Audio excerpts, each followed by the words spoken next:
commencer par Adrien, puisque c'est dans l'ordre des matchs. Est-ce que ça t'était déjà arrivé de te fracasser une raquette contre la tête comme ça? Ouais, je pense pas l'avoir fracassé non plus.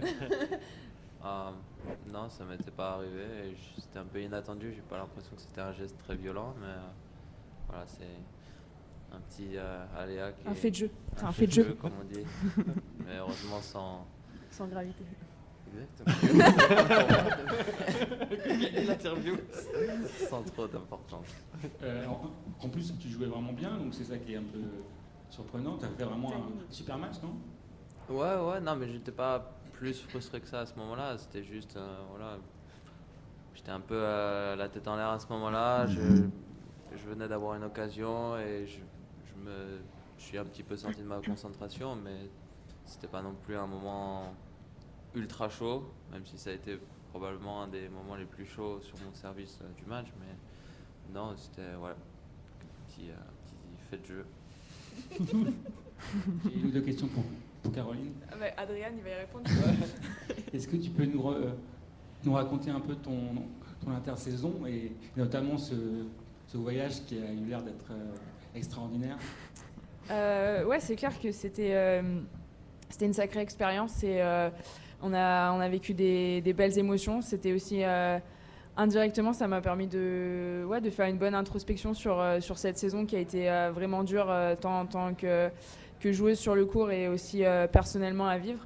Et c'est vrai que c'est un choix très étonnant quand on voit les autres postes des joueurs et joueuses, mais on a vraiment bien profité. Je suis pas du tout quelqu'un qui aime l'hiver ou la neige, donc on a vu des choses assez incroyables. Et par rapport aux photos et vidéos, quand je remonte à ma famille et mes amis, j'ai l'impression que c'était vachement mieux là-bas, beaucoup plus proche de pouvoir vivre toutes ces émotions, mais c'était assez incroyable.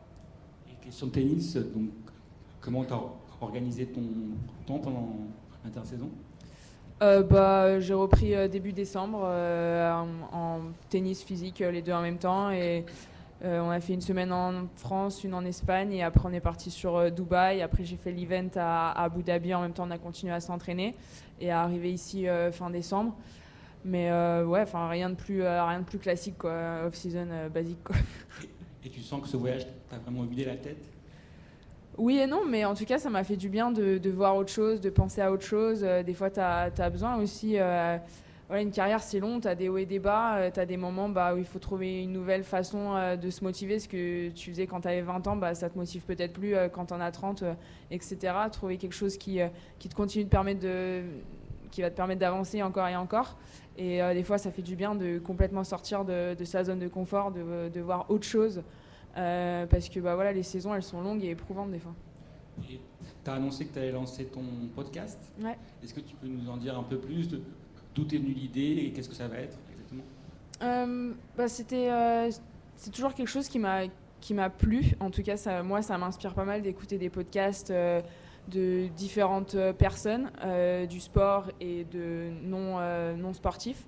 Et on en a parlé avec mon partenaire et lui il trouvait intéressant aussi il rejoint un petit peu, on va dire, le milieu du tennis, et c'est un monde qui il se passe tellement de choses, et il peut le voir déjà avec moi, ma propre expérience, que il y a ce qu'on voit de la personne sur le terrain et tout ce qui se passe derrière, il n'y a pas grand monde qui le connaît, il n'y a pas grand monde qui sait par quoi les joueurs et joueuses doivent passer, et c'est un peu ça qu'on a envie de raconter, c'est comment ces joueurs se sont créés, comment ils continuent à trouver des motivations au fur et à mesure des années, comment ils traversent certaines périodes compliquées. Donc c'est un bon petit projet qui me permet aussi de montrer qu'il y a des choses à côté des résultats du tennis. Donc j'espère que ça va bien marcher. Et est-ce que tu as l'impression qu'à ton âge, tu arrives à un nouveau stade de ta vie et de ta carrière peut-être? Oui, aussi, forcément, tu vois les années passées et tu as envie de te créer une identité autre que celle simplement de joueuse de tennis.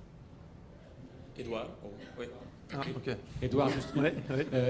qu'est-ce que ça fait d'être capitaine? Et déjà bravo, parce que pour l'instant, ta carrière est invaincue en tant que capitaine. Donc, j'essaye de dire le moins de bêtises possible, hein, c'est surtout ça. Évidemment, je les connais depuis un petit moment, mais aller donner des conseils vraiment bien précis, c'est toujours difficile et délicat, donc j'essaie de ne pas dire trop de conneries et en tout cas les encourager. Je suis évidemment là pour eux.